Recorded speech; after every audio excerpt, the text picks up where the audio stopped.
কে কোয়েল মল্লিক? কে? কি অবদান আছে সমাজের প্রতি?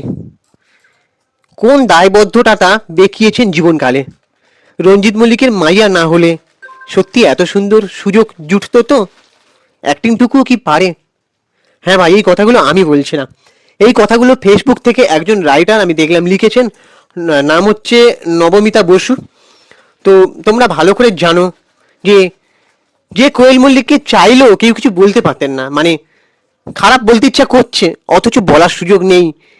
তাই কোয়েল মল্লিককে নিয়ে দেখছি কমেন্টে বা বিভিন্ন পোস্টে বলছেন যে কারা যেন বলেছিল যে কোয়েল মল্লিক সবার থেকে আলাদা। এই কমেন্টটা মানে একটা মানুষ কতটা, আমি কোয়েলদির কথা এখানে বলছি না, ধরুন আজকে আমাকে একটা মানুষ খুব ভালো বলছে সবাই, ঠিক আছে, হঠাৎ করে এরকম একটা জিনিস লেখালেখি হচ্ছে যে কে যেন একে বলছিল সবাই ভালো।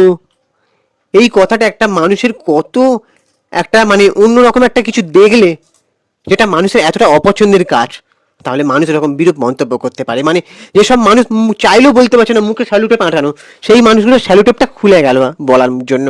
মানে কোয়েল দিকে দেখে আমার এটা খারাপ লাগছে যে যে মানুষগুলো কোয়েল দিকে নিয়ে ঘৃণা করতো না তারাই আজকে ঘৃণা ছড়াচ্ছে। মানে কোয়েল দিকে নিয়ে একরাশ মানুষ খারাপ কথা বলছে। মানে কি বলবো, মানে এতটাই খারাপ লাগছে। যাই হোক, আমি নবমিতা বসু রাইটারের যে লেখাটা আমি পড়ে শোনাবো। অবশ্যই সাবস্ক্রাইব করে চ্যানেলটা পাশে থাকো আর ভিডিওটাতে একটা লাইক দাও। কমেন্ট করে অবশ্যই মতামত জানাবে যে কোনটা ঠিক বা অথবা কোনটা ভুল। এতদিন মল্লিক বাড়ি দুর্গাপুজোতে সেলফি তুলে ইনস্টাগ্রামে পোস্ট করা ক্যাঁত মারা লোকজন আবার কেঁদে কেঁদে বালিশ পেয়ে যাচ্ছে। দুরন্ত। ইমন চক্রবর্তীর জন্য উত্তরপাড়া হাতছাড়া হলে কাঞ্চনজঙ্ঘা অবধি এত কাঁদবেন না যতটা হাহুতাশ কোয়েল মল্লিকের টিকিট পাওয়াকে কেন্দ্র করে। কে কোয়েল মল্লিক? কি অবদান আছে সমাজের প্রতি? কোন দায়বদ্ধতা দেখিয়েছেন জীবনকালে? রঞ্জিত মল্লিকের মাইয়া না হলে সত্যি সুযোগ জুটত তো? অ্যাক্টিংটুকু কি পারে? পাগলু পাগলু থোড়াসা করলে রোমান্স। তখনকার দিনে সুচিত্রা সেনের পাশে সাইড অ্যাক্ট্রেসকেও বেশি সুন্দর লাগতো। সুমিত্রা মুখার্জি, কণিকা মজুমদার, সুমিতা সান্যাল, লিলি চক্রবর্তী, দেখেছেন এদেরকে? অথবা 90 দশকের এবং তার শেষের দিকে সিরিয়ালের নায়িকাদের, শিলেখা মিত্র, দেবলীনা, অদিতি, তারপরে হচ্ছে গার্গী রায়চৌধুরী। এইবার আসা যাক মল্লিক বাড়িতে। উত্তম কুমারের চলে যাবার পরে এপিসোডের বাংলা সিনেমার অন্ধকার অধ্যায়ের আর এক নাম রঞ্জিত মল্লিক। সেই বড় বউ থেকে বউয়ের শ্বশুরবাড়ির অত্যাচারে ঠিকাদার ছিলেন মল্লিক মশাই। একটা ক্লাস বাংলা সিনেমা দেখা বন্ধ করে দিয়েছিল। কিছুটা হাল ধরেছিলেন অপর্ণা সেন, কিন্তু সেইটা মাঝে মধ্যে তারপরে আগমন ঋতুপর্ণ ঘোষে, তাও অল্প সময়ের জন্য। কোয়েল মল্লিকের একটা অভিনয়ের চরিত্রের নাম বলুন দেখি। জিৎ, দেব, কোয়েল, শুভশ্রীর সমকালীন গানগুলোর জন্য জনপ্রিয়তা পেয়েছিল ওই ক্যাটাগরির Bangla cinema. And the credit goes to one and only Jeet Ganguly, no one else. মানে জিৎ গাঙ্গুলিকে ক্রেডিট দিচ্ছে এই রাইটারটা। এইবার আসি রাজনীতিতে। উচ্চ বংশে জন্মগ্রহণ করাটা অপরাধ নয়, কিন্তু সেটা ভাঙিয়ে প্রথম জীবনে সিনেমার রমণী, তারপরে জীবনে পরিচালকের ঘরণী, আর শেষবার বঙ্গভূমির জননী হওয়াতে ভীষণ ঘোর আপত্তি। 1 কেজি আলুর দাম জানি এরা? কবে কোন লগ্নে বিনা স্বার্থে মানুষ কিংবা পশুর পাশে অবধি দাঁড়াতে দেখেছেন এদেরকে? রাস্তায় সাদা ব্র্যান্ডের সালোয়ার পরে বাবা স্বামীকে বগলদাবা করে 10 মিনিট ইভিনিং ওয়াককে আবার প্রতিবাদ বলে কবে থেকে? Really is it so? চালতা গাছের গোড়ায় জল দিয়ে হিমসাগর আমের প্রত্যাশা করা মূর্খামি শুধু নয়, বাঙালি হিসেবে ডিসঅ্যাপ্রুভমেন্ট। এটাকে বলে পেনশন স্কিমের master stroke. Well played Mallick মশাই। রাইটার নবমিতা বসু। মানে উনি বলতে চেয়েছেন যে কোয়েল মল্লিক যে সময় এসেছিলেন সেই সময় গান অনেকটা জনপ্রিয় হয় জিৎ গাঙ্গুলির জন্য, আর উনি অ্যাক্টিং নিয়ে কিছু বলা হচ্ছে না। আর উনি যে আগের মানে কথাগুলো বলেন অ্যাক্ট্রেসগুলোর কথা, লিলি চক্রবর্তী থেকে শুরু করে তারপরে হচ্ছে সুমিতা সান্যাল, তারপরে হচ্ছে সুমিত্রা মুখার্জি, তারপরে আমার আর একজনের নামটা বেশ মনে পড়ছে এখানে, সেই নামটা নেই, মিঠু মুখার্জি। সেই স্বয়ংসিদ্ধার নায়িকাটা আমার কিন্তু বেশ ভালো লাগতো। আমি হয়তো সেই যুগে জন্মগ্রহণটা করিনি, কি তাই না বলো?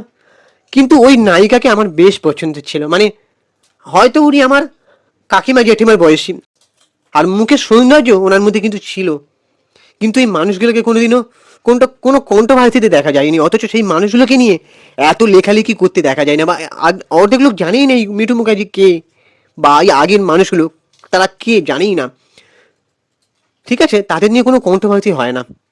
ঠিক আছে, তাদেরকে কত সুন্দর ন্যাচারাল দেখতে ছিল।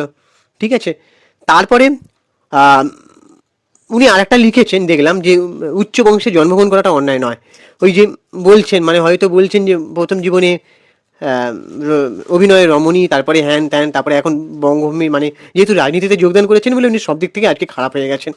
তো আজকে উনি যদি না এটা না করতেন তাহলে হয়তো এত দিক থেকে মানে কোনো রকম মানে বলার মতন মুখই থাকতো না কারণ। মানে কোয়েল মল্লিক আমার ভীষণ পছন্দের একজন নায়িকা ছিলেন, যাই বলো, কিন্তু আজকে কোয়েল মল্লিককে নিয়ে আমি কিছু খারাপ কথা বলছি না, কিন্তু একটা খারাপ লাগছে ভেবে যে উনি রাজনীতিতে কি করে যোগ দিতে পারলেন। দেখো ভাই, একটা কথা বলছি, অনেকে হয়তো বলছে যে মানুষটা কেমন কাজ করে। দেখো দেখো, রাঘব চাড্ডাকে তোমরা ভালো করে জানো যে রাঘব চাড্ডা কিন্তু বলেছেন অলরেডি যে নেতা হওয়ার জন্য কিন্তু পরীক্ষা হওয়া দরকার। এই যে যে কোনো চাকরি পেতে গেলে গভর্নমেন্ট চাকরিতে তো কম্পিটিশন প্রচুর, পরীক্ষা দিতে হবে। এমনকি বেসরকারি চাকরিগুলোতেও তুমি দেখবে তোমাকে ইন্টারভিউ কতগুলো রাউন্ড পাস করতে হবে। কি কড়া লেভেলের ইন্টারভিউ হয় এখনকার দিনে, এক একটা জায়গায় হয় না, কিন্তু ভীষণ কড়া লেভেলের ইন্টারভিউ হয় বেসরকারি জায়গাতেও। কিন্তু রাজনীতিতে দেখো, রাজনীতিটা সবার জন্য নয়।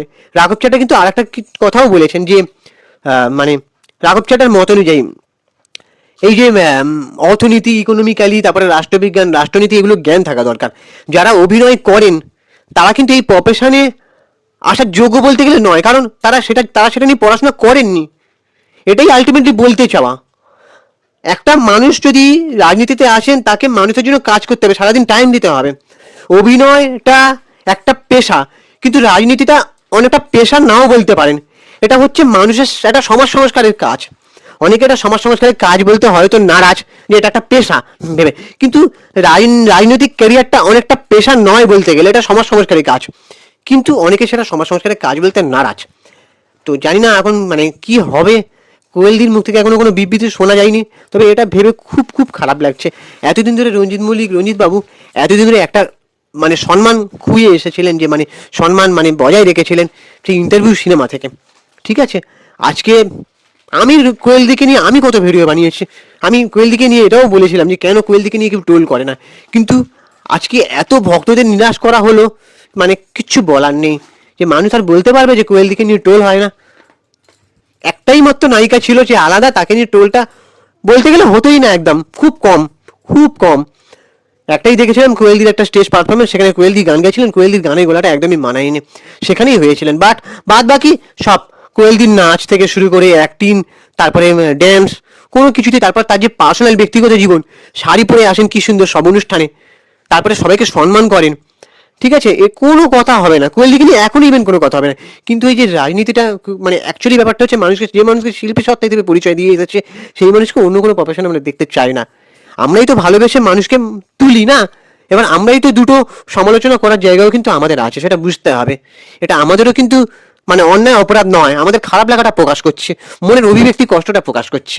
যাই হোক, এবার তোমরা কি মনে হয় অবশ্যই কমেন্ট করে জানো। আমাদের চ্যানেলটাকে সাবস্ক্রাইব করে দাও, ভিডিওটাতে একটা লাইক দাও। আমি ইনস্টাগ্রামে রয়েছে সুপ্রিয় কৌশল সিনেমিডিয়া, ওখানে গিয়ে সার্চ করো, ফলো করে দাও। টাটা, দেখা হচ্ছে পরের ভিডিওতে।